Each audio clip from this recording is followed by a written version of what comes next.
इतिहास और नागरिक जीवन कक्षा 7 पाठ 13 मराठा राज्य का उदय एवं भारत में यूरोपियों का आगमन। मराठा शक्ति का उदय किसी एक व्यक्ति अथवा विशेष व्यक्ति समूह का कार्य न था, बल्कि इसका आधार महाराष्ट्र के संपूर्ण निवासी थे, जिन्होंने जाति, भाषा, धर्म, साहित्य और निवास स्थान की एकता के आधार पर राष्ट्रीयता की भावना को जन्म दिया। औरंगजेब की प्रशासकीय व्यवस्था के कारण केवल उत्तर भारत में ही नहीं वरन दक्षिण भारत की मुस्लिम रियासतों में भी गहरा असंतोष था।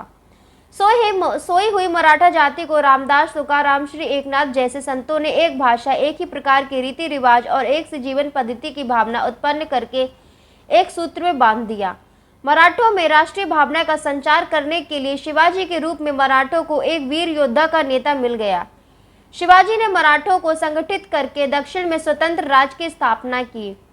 शिवाजी 1627 से 1680 ईस्वी मराठा साम्राज्य के प्रथम शासक शिवाजी थे। शिवाजी का जन्म अप्रैल 1627 ईस्वी को शिवनेर के दुर्ग में हुआ था। इनके पिता का नाम शाहजी भोसले और माता का नाम जीजाबाई था। शाहजी भोसले पहले अहमदनगर के निजाम तथा बाद में बीजापुर के दरबार में नौकरी करते थे। शिवाजी के पालन पोषण का पूरा दायित्व उनकी माता जीजाबाई पर था।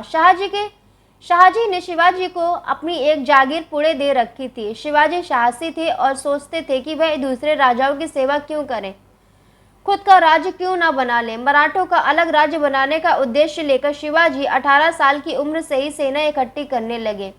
धीरे धीरे अपनी शक्ति संगठित करके एक स्वतंत्र राज्य बनाने के उद्देश्य से शिवाजी ने आसपास के क्षेत्रों पर आक्रमण करके उन्हें जीत लिया। यह शिवाजी अपने सैनिकों के साथ, ये शिवाजी है और ये सैनिक, इनकी तस्वीर है। उन्होंने पूना के आसपास के कई पहाड़ी किलों को जीता और नए दुर्गों का निर्माण भी कराया, जैसे रायगढ़ का दुर्ग। शिवाजी को स्वतंत्र राज्य की स्थापना करने में दक्षिण के बीजापुर और अहमदनगर के सुल्तानों तथा दिल्ली के मुगल बादशाह से संघर्ष करना पड़ा। शिवाजी को मारने के लिए बीजापुर के सुल्तान ने अपने एक प्रमुख सेनापति अफजल खां को एक विशाल सेना के साथ भेजा।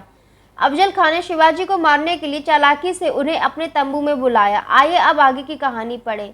यह रायगढ़ का दुर्ग जो शिवाजी ने बनाया था।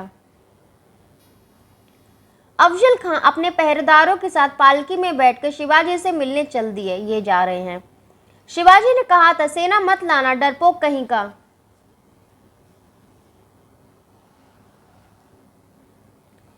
शिवाजी भी अपने पहरेदारों के साथ अफजल खान से मिलने चल दिए। तुम्हारा अंतिम समय आ चुका है, आओ बेटे मुझसे गले मिलो। अफजल ने शिवाजी को गले लगाया और अपना खंजर शिवाजी को मारने के लिए उठा लिया। अरे यह तो मुझे मारना चाहता है। शिवाजी ने खंजर झपट लिया और हाथ में पहने बगनक से अफजल खां के पेट में खंजर घोंप दिया। या अल्लाह! और इस तरह शिवाजी ने अफजल खां को अपनी चालाकी और साहस से मार डाला।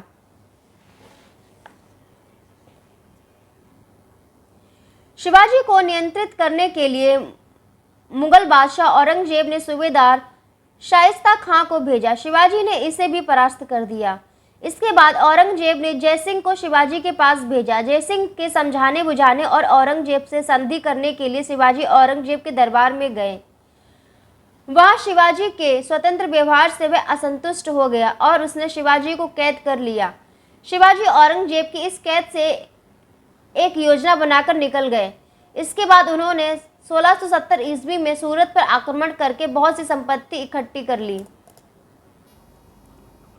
शिवाजी का रायगढ़ में एक पंडित गंगा भट्ट के द्वारा विधिवत राज्याभिषेक हुआ और उन्होंने छत्रपति की उपाधि धारण की। शिवाजी का राज्य उत्तर में रामनगर, सूरत में स्थित से लेकर दक्षिण में कारवार तक समुद्र तट के किनारे किनारे फैला हुआ था। 1680 ईस्वी में शिवाजी की मृत्यु हो गई। शिवाजी का शासन प्रबंध। शिवाजी एक कुशल सैनिक, योग्य सेनापति तथा लोकप्रिय शासक थे। शिवाजी ने अपनी योग्यता के आधार पर मराठों को संगठित किया तथा दक्षिण की राजनीतिक सूझ के चलते पृथक मराठा राज्य की स्थापना की। शिवाजी ने अपने राज्य की व्यवस्था के लिए 8 मंत्री नियुक्त किए। इन्हें अष्टप्रधान कहा जाता था। प्रत्येक मंत्री सीधे राजा के प्रति उत्तरदायी था। पेशवा का पद सबसे महत्वपूर्ण होता था। वित्तीय व्यवस्था व सामान्य प्रशासन पेशवा ही देखता था। साम्राज्य की सुरक्षा और विस्तार के लिए शिवाजी ने एक नियमित और स्थायी अनुशासित सेना की व्यवस्था की। उन्हें नगद वेतन दिया जाता था। उन्होंने एक बड़ा जहाजी बेड़ा भी बनाया। मराठा राज्य की आय का प्रमुख स्रोत भूमि पर लगने वाला कर था। इसके अतिरिक्त शिवाजी ने अपने राज्य के पड़ोस के मुगल क्षेत्रों से आय का चौथा हिस्सा और सरदेशमुखी आय का 10वां हिस्सा नामक कर वसूल करना प्रारंभ किया। अष्टप्रधान में कौन कौन आता? पेशवा जो कि प्रधानमंत्री है, अमात्य मजुमदार, मंत्री वाकिया नवीस, सचिव शुरू नवीस, सुमंत दबीर, सेनापति सरे नौबत, पंडित राव और न्यायाधीश। तो आज की वीडियो में यहाँ तक पढ़ेंगे बस, और अगली वीडियो में इसके आगे से पढ़ेंगे।